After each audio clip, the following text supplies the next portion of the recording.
अस्सलामुअलैकुम, welcome back to a new classic video.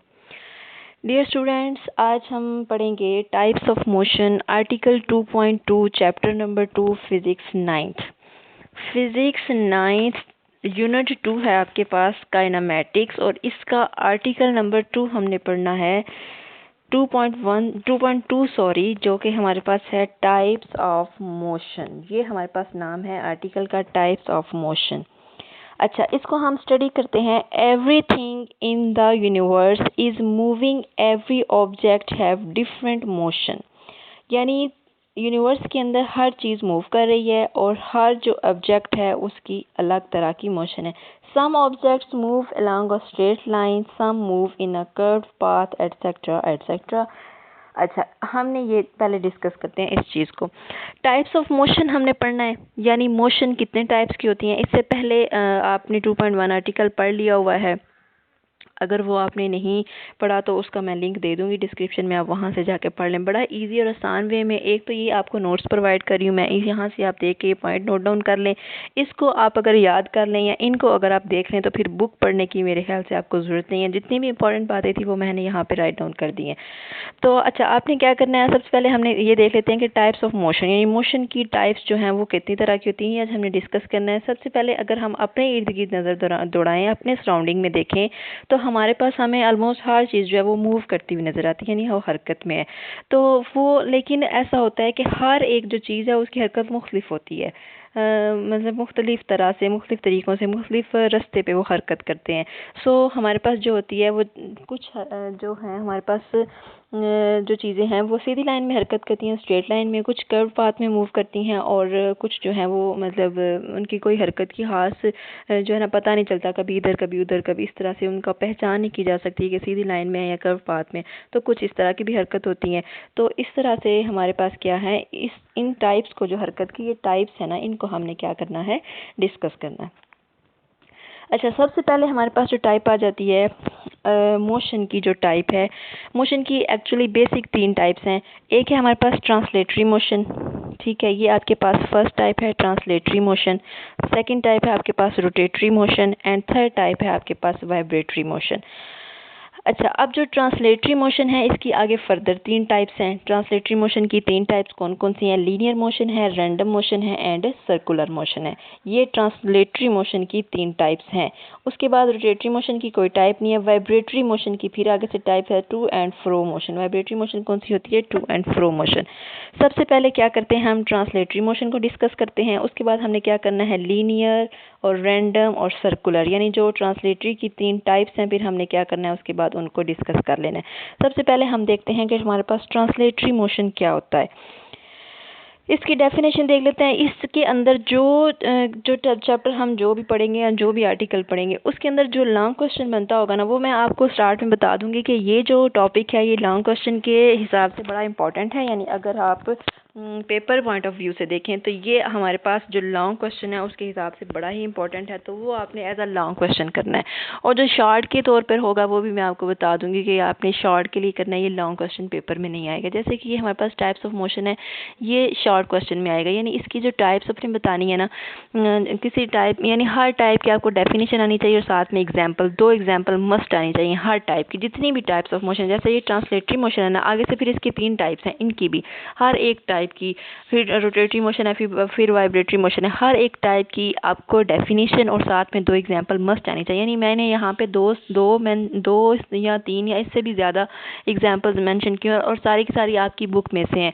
तो आपने क्या करना है, यहाँ से एक डेफिनेशन और 2 एग्जाम्पल्स मस्ट आनी चाहिए, क्योंकि 2 नंबर का शॉर्ट क्वेश्चन हो तो ये एनफ होता है उसके लिए। तो ये आपके पास जो टाइप्स हैं, ये जो सारी आपके पास हैं इसकी डेफिनेशन है, ये आपने याद करनी है। ये लॉन्ग के हिसाब से वाला क्वेश्चन इंपॉर्टेंट नहीं है, जस्ट आपने इसकी, लेकिन किसी भी चीज़ को आप स्किप नहीं कर सकते, कोई इंपॉर्टेंट है। यानी ये शॉर्ट के लिहाज से तो इम्पॉर्टेंट है ना, इसमें से शॉर्ट क्वेश्चन और डेफिनेशन तो आ सकती हैं। सो आपने क्या करना है, इनकी डेफिनेशंस करनी है। अच्छा, यहाँ पे हम डिस्कस कर लेते हैं। सबसे पहले ट्रांसलेटरी मोशन क्या होती है, उसकी डेफिनेशन अगर हम देखते हैं तो वो हमारे पास आ जाती है, इन translational motion a body moves along a line without rotation. The line may be straight or curved. सबसे पहली टाइप जो है वो है हमारे पास ट्रांसलेटरी मोशन यानी ट्रांसलेशनल मोशन। ट्रांसलेशनल मोशन क्या कहती है कि इन translational motion a body moves along a line without any rotation, यानी कोई भी बॉडी जो है, कोई भी जिस्म किसी भी लाइन के अंदर हरकत करता है रोटेशन के बगैर। अब वो लाइन सीधी भी हो सकती है, वो लाइन हमारे पास कर्व भी हो सकती है। ये हमारे पास क्या है, ट्रांसलेटरी मोशन। बड़े ही आसान और सादा लफ्ज़ों में आपको समझाती हूँ कि आपके पास अगर लट्टू है, आपने देखा होगा, उसको आप घुमाते हैं ऊपर से, तो वो क्या होता है कि घूमता रहता है, यानी उसके अंदर रोटेशन होती है। तो यहाँ पे इसके अंदर ट्रांसलेशन मोशन के अंदर क्या है, कोई भी जिस्म है ना जो रोटेशन नहीं कर रहा, यानी इसके अंदर कोई रोटेशन पैदा नहीं हो रही, रोटेट नहीं वो कर रहा, लेकिन वो ये है कि मूव कर रहा है किसी एक पाथ के अंदर। वो पाथ आपके पास सीधा भी हो सकता है, वो पाथ आपके पास कर्व भी हो सकता है। अब कर्व क्या होता है, जैसे आप बॉल फेंकते हैं, एक तो आप बॉल सीधा फेंकते हैं, दूसरा ये है कि आप बॉल, जैसे आप वो वॉलीबॉल खेलते हैं, नेट लगा होता है, तो उस तरह से बॉल फेंका जाता है दूसरी तरफ, तो वो क्या होता है कि वो दूसरी तरफ ऐसे ऊपर जाके फिर नीचे की तरफ आता है। आप अंडरस्टैंड कर रहे हैं बात को? ये क्या होती है, कर्व मोशन होती है, यानी कर्व पाथ होता है। तो यानी झुकाव, यानी ऊपर से जाना फिर दूसरी तरफ से नीचे, ऐसे झुक के, यानी झुकाव जो होता है, ये हमारे पास कर्व मोशन होती है। तो ये हाँ क्या होगा हमारे पास, जिसके ये जो है ट्रांसलेटरी मोशन, ये हाँ क्या होता है, इसके अंदर रोटेशन ना हो, लेकिन ये जो एक ही लाइन में हरकत करे, वो लाइन सीधी लाइन भी हो सकती है और वो लाइन कर्व पाथ भी हो सकता है। ये आपने इसकी सिंपल एग्जांपल याद करनी है, इसके अलावा ट्रांसलेटरी मोशन के अंदर और कुछ भी नहीं है। उसके बाद अगर हम ऑब्जेक्ट इसकी देख लेते हैं, एग्जांपल देख लेते हैं, तो एग्जांपल ये हमारे पास an object moving in a curved path without rotation or the riders move in a Ferris wheel is an example of translational motion. अगर कोई भी एक जिस्म है, यानी एक आप कर लें, आपके पास है क्या उसको कहते हैं, बॉल ही कर लें, वो अगर कर्व पाथ में मूव कर रहा है, तो वो आपके पास क्या है, ट्रांसलेशनल मोशन की एग्जांपल है। या एक पहिया है, तो वो अगर हरकत कर रहा है, सॉरी एक राइडर है, वो अगर हरकत कर रहा है फेरिस व्हील के ऊपर, तो वो हमारे पास क्या है, इसकी एग्जांपल है ट्रांसलेशनल मोशन की।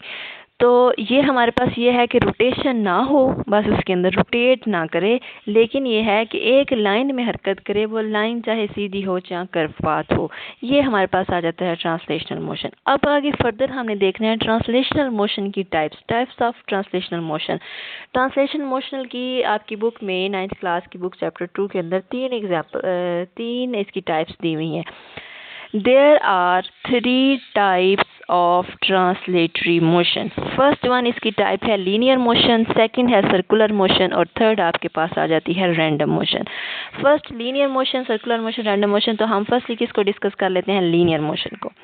लीनियर मोशन क्या है, straight line motion of a body is known as its linear motion. यानी स्ट्रेट लाइन मोशन जो है ना, वो किसी भी जिस्म की स्ट्रेट लाइन जो मोशन है, उसको हम क्या कहते हैं, लीनियर मोशन। यानी कोई भी जो एक जिस्म है वो सीधी लाइन में हरकत कर रहा है, तो उसको हम क्या कहेंगे कि वो जिस्म लीनियर मोशन है। लीनियर होता है एक सीधी लाइन। कोई भी जिस्म अगर सीधी लाइन में हरकत कर रहा है, तो हम क्या कहेंगे कि वो जिस्म लीनियर मोशन में है, यानी वो लीनियर मोशन से मूव कर रहा है। अच्छा, उसके बाद इसकी एग्जाम्पल हम देख लेते हैं। एग्जाम्पल है इसकी हमारे पास, car moving on a straight line, यानी रोड के ऊपर अगर एक कार मूव कर रही है, सीधी लाइन में जा रही है, सीधी लाइन में, तो हम क्या कहेंगे, ये लीनियर मोशन की हमारे पास एग्जाम्पल है। उसके बाद है aeroplane flying straight in the air, यानी एरोप्लेन जो है वो, यानी को जहाज जो है वो हवा के अंदर सीधी लाइन में अगर हरकत कर रहा है, तो ये हमारे पास लीनियर मोशन की एग्जाम्पल है। उसके बाद है and the object falling vertically down, या फिर कोई भी जिस्म है उसको, अगर फ़र्ज़ करें आप छत के ऊपर जाते हैं, छत के ऊपर खड़े होकर आप कोई भी चीज़ नीचे फेंकते हैं, तो अगर कोई स्टोन वगैरह या कोई ऐसी वज़नी चीज़ है जो कि हवा से इधर उधर ना हो सके, तो वो आपके पास क्या होगा, सीधा स्ट्रेट नीचे मूव करेगा। तो नीचे आके वो बिल्कुल जिस जगह पे आप खड़े हैं उसी जगह पे वो नीचे आके गिरेगा। तो ये आपके पास क्या होती है, लीनियर मोशन की एग्जांपल है। यानी कि जो ऊपर से falling object falling vertically down, यानी कि जो नीचे गिर रहा है, वो आपके पास क्या है, इसकी एग्जाम्पल है। यानी ऊपर से नीचे गिरना एग्जाम्पल नहीं है, एग्जाम्पल एक्चुअली ये है सीधी लाइन में हरकत करना। कोई भी चीज़ जो सीधी लाइन में हरकत कर रही है, वो हमारे पास क्या होगा, लीनियर मोशन है। उसके बाद सेकंड आ जाती है ट्रांसलेटरी मोशन की सेकंड टाइप आ जाती है सर्कुलर मोशन। सर्कुलर मोशन क्या होता है, the motion of an object in a circular path is known as circular motion. किसी भी जिस्म की हरकत, सर्कल होता है दायरा, सर्कल क्या होता है? दायरा। अगर आप सर्कल को अंडरस्टैंड करें और फिर सर्कुलर मोशन को अगर आप जहन में रखें तो किसी भी दायरे के अंदर जो हरकत है ना, किसी जिस्म की दायरे के गिर्द हरकत जो है वो हमारे पास क्या होगी? सर्कुलर मोशन है। The motion of an object, किसी भी जिस्म की हरकत इन अ सर्कुलर पाथ, किसी सर्कुलर रास्ते के अंदर, सर्कुलर यानी दायरे वाले रास्ते में, is known as circular motion. उसको हम क्या कहते हैं? सर्कुलर मोशन कहते हैं। किसी भी जिस्म की हरकत को सर्कुलर मोशन का कहते हैं कि वो सर्कुलर मोशन में है जब वो किसी सर्कल के गिर्द मूव कर रहा है, जब वो किसी सर्कुलर पाथ में मूव कर रहा है। इसकी एग्जांपल हमारे पास क्या है? A toy train moving on a circular track. यार अगर हमारे पास ये है कि आपने देखना है जैसे एक पार्क है, आई थिंक सो टेक्सला में, वहाँ पे एक मतलब उन्होंने एक आर्टिफिशियल ट्रेन बनाया, मतलब बच्चों के लिए या इस तरह से जो वहाँ पे विज़िट करने जाते हैं उनके लिए। तो वहाँ पे वो ये क्या है कि अगर एक पार्क है ना तो उसकी सराउंडिंग के अंदर ना उसकी अपने उसके अहाते में ना गोल एक ना वो है, उन्होंने ट्रैक बनाया हुआ है ना, उस ट्रेन का ट्रैक बनाया हुआ है। तो वो ऐसे ना गोल राउंड में मूव करती है। तो वो एक पॉइंट से शुरू होकर ना राउंड मूव करके पूरे पार्क का राउंड मूव करके ना अंदर दरमियान में सारा बाकी उसका सिस्टम है, लेकिन वो बाउंड्री के करीब ही ना सारा एक राउंड में उन्होंने बनाया हुआ ट्रैक उसका। तो वहाँ पे वो उसको ना कराते हैं, मतलब कि इंजॉयमेंट बच्चों के लिए और उनके पेरेंट्स के लिए। तो वो वहाँ पे राउंड के अंदर वो मूव कर, यानी उसी एक सर्कुलर ट्रैक के अंदर उन्होंने एक सर्कुलर ट्रैक बनाया हुआ है उस ट्रेन का। तो वो क्या करती है, उसके अंदर वो मूव करती है, जहाँ जिस पॉइंट से शुरू करती है उसी पॉइंट पे आके वो स्टॉप करती है, यानी वो उसका एक पॉइंट है। तो यहाँ पे इस तरह की जो मोशन होती है, यानी एक सर्कुलर पाथ में मोशन है। अब ना तो वो ट्रेन गोल है, तो लेकिन ये कि बस उन्होंने एक पाथ बनाया, यानी इस पाथ के अंदर आपने मूव करना है, और सर्कल वाला पाथ है, यानी एक सर्कल बना हुआ है, यानी सर्कुलर पाथ है। तो इस तरह से जो पाथ होते हैं, इस तरह से जो ट्रैक होते हैं, उनके अंदर जो चीज़ें मूव करती हैं उनको हम क्या कहते हैं? वो सर्कुलर मोशन में। बाइसाइकिल और car moving along a circular track. इसी तरह से अगर कोई सर्कुलर ट्रैक है, यानी कोई भी इस तरह से गोल किसी भी पार्क में बना हुआ है, या मैं कुछ लोगों के घर इस तरह के होते हैं कि उन्होंने साइडों पे दोनों यानी दीवारों के अंदर वाली साइड पे रास्ता छोड़ा हुआ है, ऐसे गली टाइप बनाई हुई है और सर्कुलर है गली, यानी बाइसाइकिल चलाने के लिए। तो वहाँ पे ये कि अगर आप उस ट्रैक पे चला रहे हैं बाइसाइकिल या फिर कार चला रहे हैं किसी सर्कुलर ट्रैक के अंदर, तो वो हम क्या कहेंगे? आप सर्कुलर मोशन में हैं। उसके बाद हमारे पास क्या रहता है? Motion of earth around the sun. अब अगर हमारे पास ज़मीन जो है वो सूरज के गिर्द मूव करती है, यानी वो एक सर्कुलर पाथ है, यानी सर्कल के गिर्द एक मूव करती है, सूरज के गिर्द मोशन है उसकी, वो हमारे पास क्या आ जाता है? Circular motion. ज़मीन का सूरज के गिर्द घूमना। Motion of the moon around the अर्थ, यानी और चाँद का ज़मीन के गिर्द घूमना। समझ आ गया? ज़मीन का सूरज के गिर्द घूमना और चाँद का ज़मीन के गिर्द घूमना, ये भी क्या है? एक सर्कुलर पाथ के अंदर मूव करते हैं। तो ये भी हमारे पास एग्जाम्पल किसकी है? सर्कुलर मोशन की। अब ये जितनी आपके पास एग्जाम्पल्स दी हुई है ना, or toy train moving on a circular track, a bicycle or car moving along a circular track, motion of earth around the sun, motion of the moon around the earth. इसके अंदर से जितनी भी आपके पास examples दी हुई हैं, एक आपने पीछे डेफिनेशन करनी है, ये आपके ने सर्कुलर मोशन की डेफिनेशन करनी है। उसके बाद ये जितनी एग्जाम्पल्स हैं, ये 4 एग्जाम्पल्स हैं, इनमें से कोई सी 2 एग्जाम्पल आप कर लें तो आपको ये डेफिनेशन, लेकिन डेफिनेशन विद एग्जाम्पल याद करनी है और विद एग्जाम्पल ही पेपर में लिखनी है। सिंपल अगर आप डेफिनेशन लिखेंगे तो उसका आपको 1 नंबर मिलेगा, यानी अगर 2 नंबर का क्वेश्चन है, कोई एग्जाम्पल आ गई है तो आपको 1 नंबर मिलेगा। साथ आपने एग्जाम्पल भी ज़रूर लिखनी है। तो वो जो आपको आसान लगे, ईजी लगे, 2 एग्जाम्पल्स एनफ होती हैं। जो अच्छे बच्चे हैं जो कर सकते हैं वो सारी की सारी करें, इवन इसके अलावा खुद से भी कोई फाइंड आउट करके करें अपने इर्द गिर्द से देख के। लेकिन जो मीडियाकर हैं या जो बिल्कुल ही नील हैं, उनके लिए 1 या 2 आप ये यहाँ से एग्जाम्पल उठाएं, ये जो आपके पास 4 पड़ी हुई हैं, और वो आप याद कर लें तो वो एनफ होगा। उसके बाद आ जाते हैं हमारे पास रैंडम मोशन, यानी अगली टाइप है ट्रांसलेटरी मोशन ही की अगली टाइप है रैंडम मोशन। अब यहाँ पे है इसकी डेफिनेशन अगर हम देखते हैं, the disordered or irregular motion of an object is called random motion. Random motion होती है यानी बेतरतीब हरकत जिसकी कोई तरतीब नहीं। यानी पहले हमने अगर बात की ना स्ट्रेट लाइन की है, सर्कुलर की वो भी तो एक तरतीब है ना, कि एक तरतीब में बंदे बड़ा सलीके से एक चीज़ चल रही है, बेशक वो सर्कुलर में चल रही है, ये नहीं कि कभी इधर जा रही है।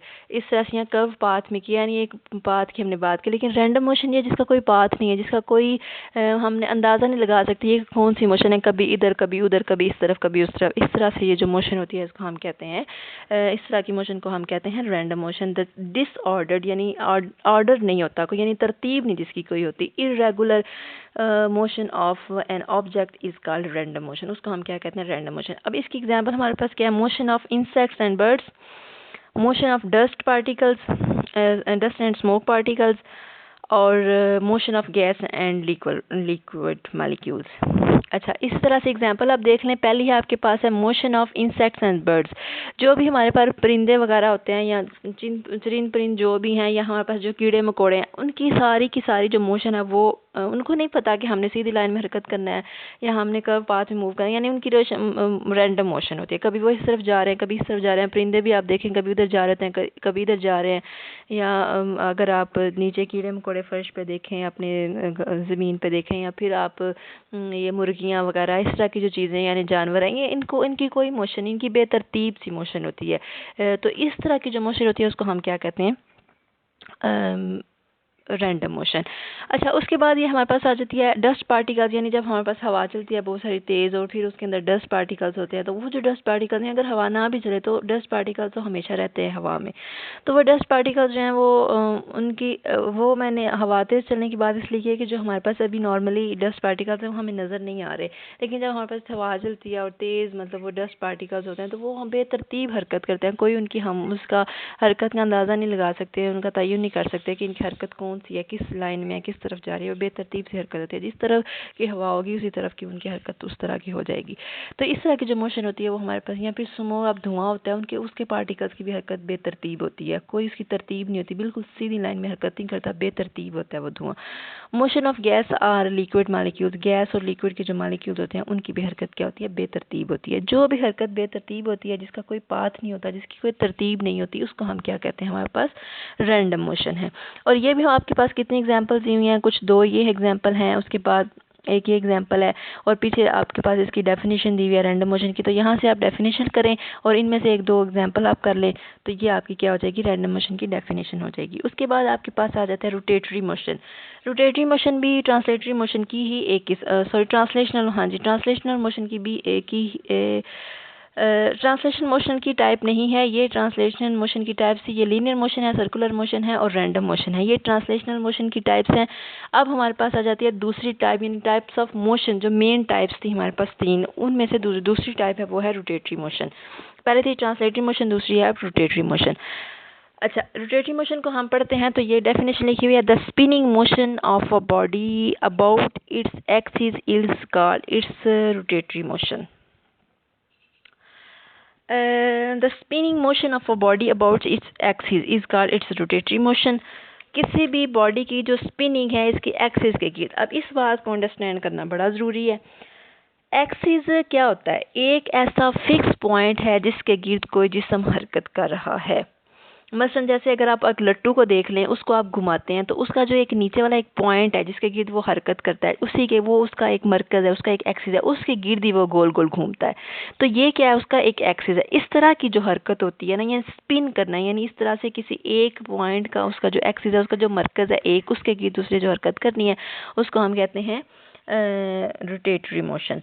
तो इसकी एग्जांपल आप देख लें, spinning of a top about its axis, the motion of a wheel about its axis. अब जैसे देखिए एक पहिया है, तो पहिया किसी भी चीज़ का है, साइकिल का, मोटरसाइकिल का, गाड़ी का पहिया जो है उसने क्या करना है? उसके दरमियान में एक सेंटर, उसका एक एक्सिस है। वो उसको अगर आप पहिए को पकड़ के ऐसे घुमाते हैं हाथ से थोड़ी देर के लिए, तो वो क्या होता है? घूमता रहता है, अपनी स्पिनिंग करता है। उसका जो होता है ना, वो अपना उसका एक मरकज़ होता है, उसके गिर्द अपने एक्सिस के गिर्द घूमता रहता है।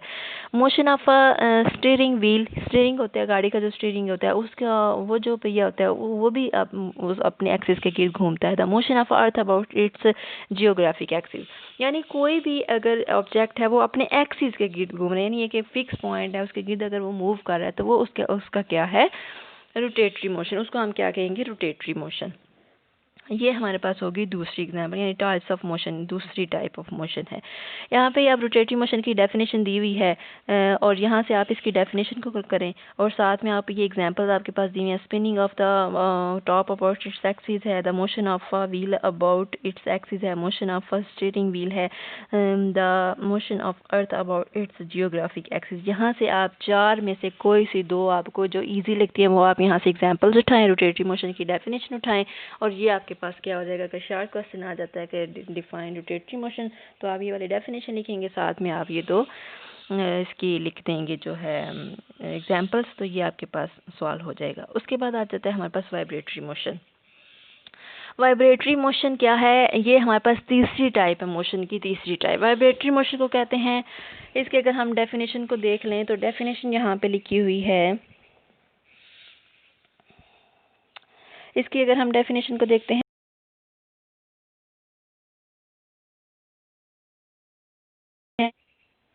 इसकी अगर हम डेफिनेशन को देखें तो डेफिनेशन यहाँ पे लिखी है, to and fro motion of a body about its mean position is known as vibratory motion.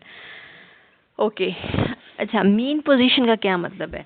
To and fro motion, vibratory motion होती है आगे और पीछे। टू एंड फ्रो का मतलब यह है आगे और पीछे of a body about its mean position, यानी एक ही पॉइंट के आगे पीछे हरकत करना क्या है हमारे पास? वाइब्रेटरी मोशन है। रोटेटरी मोशन क्या था? एक ही पॉइंट के, एक ही फिक्स पॉइंट के इर्द गिर्द चक्कर लगा रहे हैं, ठीक है, उसके गिर्द घूमना हमारे पास क्या, यानी उसके एक्सिस के गिर्द घूमना, अबाउट इट्स एक्सिस, वो हमारे पास क्या है? Rotatory motion. और ये क्या है? To and fro motion of a body about its mean position is known as vibratory motion. अच्छा, वाइब्रेटरी मोशन क्या है? आगे और पीछे हरकत करना एक मीन पोजीशन के ऊपर। इसकी अगर हम एग्जांपल देखें तो हम इसको बड़ी अच्छे से अंडरस्टैंड करेंगे। इसकी एग्जांपल आती है हमारे पास, बेबी इन अ स्विंग, यानी एक झूले के अंदर एक बच्चा है।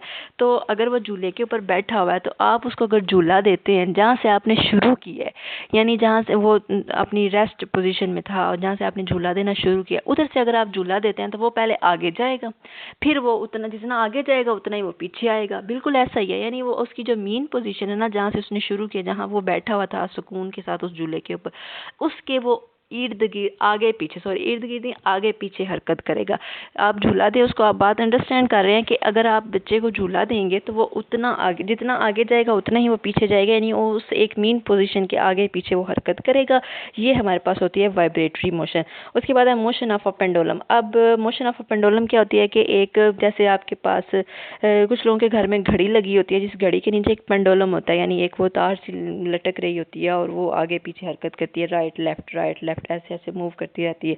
तो वो क्या है? उसका एक स्ट्रेट सीधी लाइन में उसका मेन पॉइंट है, उसके वो आगे पीछे मूव करती है, यानी ये एक मोशन ऑफ अ पेंडुलम है। जिन्होंने पेंडुलम देखा हुआ है उनको वो इजीली इसको अंडरस्टैंड कर लेंगे।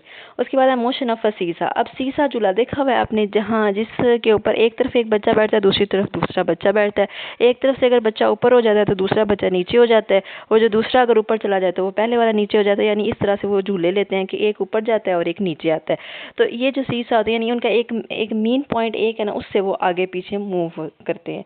उसके बाद है motion of a hammer, of a ringing electric bell, motion of the string of a sitar. इसी तरह से ये क्या है? आपके पास एग्जांपल्स हैं वाइब्रेटरी मोशन। यानी सिंपल आप वाइब्रेटरी मोशन को इस तरह से समझ लें, इस तरह से अंडरस्टैंड करें, आपको समझना आसान होगा कि किसी एक पॉइंट के गिर्द, यानी किसी एक नुक्ते के गिर्द आगे पीछे जो हरकत है उसको हम क्या कहते हैं? वाइब्रेटरी मोशन कहते हैं। अब ये आपने कर ली, to and fro motion of body about its mean position is known as vibratory motion. ये आपने डेफिनेशन करनी है, और यहाँ से 1 2 3 4 5 और 6 आपके पास एग्जांपल्स दी हुई हैं वाइब्रेटरी मोशन की। यहाँ से जो आपको एग्जांपल अच्छी लगती है या जो इजी लगती है, जो आपको पढ़ने में आसानी हो, अंडरस्टैंड कर सकें, उस एक एग्जाम्पल को उठाएं और उसको आप साथ में डेफिनेशन के मिला के करें। बस वो आपकी डेफिनेशन कंप्लीट हो जाएगी। ये बस डेफिनेशन में क्वेश्चन आएगा जो है, ये अगर आ जाता है कि व्हाट इज़ वाइब्रेटरी मोशन या डिफाइन वाइब्रेटरी मोशन, यानी इसकी डेफिनेशन ही आएगी, तो आपने डेफिनेशन अकेले नहीं लिखनी, साथ में उसकी एग्जांपल्स भी लिखनी है, और वहाँ से जहाँ से ये जो दो अच्छी आपको इजी एग्जांपल्स लगती हैं वो आप लेके तो लिख सकते हैं। तो ये हमारे पास ये हो गया हमारा टॉपिक 2.2, ये हमने क्लियर कर लिया। ये हमारे पास टाइप्स ऑफ मोशन थी, हमने 3 टाइप्स ऑफ मोशन बेसिक पढ़ी हैं, फिर आगे हमारे जो पहली टाइप थी उसके आगे फर्दर 3 टाइप्स थी, उनको हमने पढ़ा, डिस्कस कर लिया। नेक्स्ट हमारे पास आर्टिकल है 2.3, वो इंशाल्लाह हम नेक्स्ट करेंगे। नेक्स्ट वीडियो में मैं आपको समझाऊंगी, पढ़ाऊंगी स्केलर्स एंड वेक्टर्स। नेक्स्ट हमारा जो टॉपिक है 2.3 वो है स्केलर्स एंड वेक्टर्स, वो हम करेंगे। इसके अंदर से आपको कुछ समझ ना आई हो या आप कुछ और पूछना चाह रहे हो या आपके माइंड में कोई क्वेश्चन हो इसके मुतालिक, इस जो मैंने आपको आज लेक्चर दिया है मोशंस का, टाइप्स ऑफ मोशंस का, इसके मुतालिक आपके माइंड में कोई क्वेश्चन है या आप जो कुछ पूछना चाह रहे हैं या आपको किसी पॉइंट की समझ नहीं आई है, तो वो आप मुझे कमेंट में बता सकते हैं। मैं आपके कमेंट पढ़ के आपको उसका आंसर ज़रूर दूंगी इंशाल्लाह। और फिर अब मिलते हैं नेक्स्ट वीडियो में। नेक्स्ट वीडियो में हम पढ़ेंगे स्केलर्स एंड वेक्टर्स। अपना बहुत सारा ख्याल रखिएगा, दुआओं में याद रखिएगा। अल्लाह हाफिज़।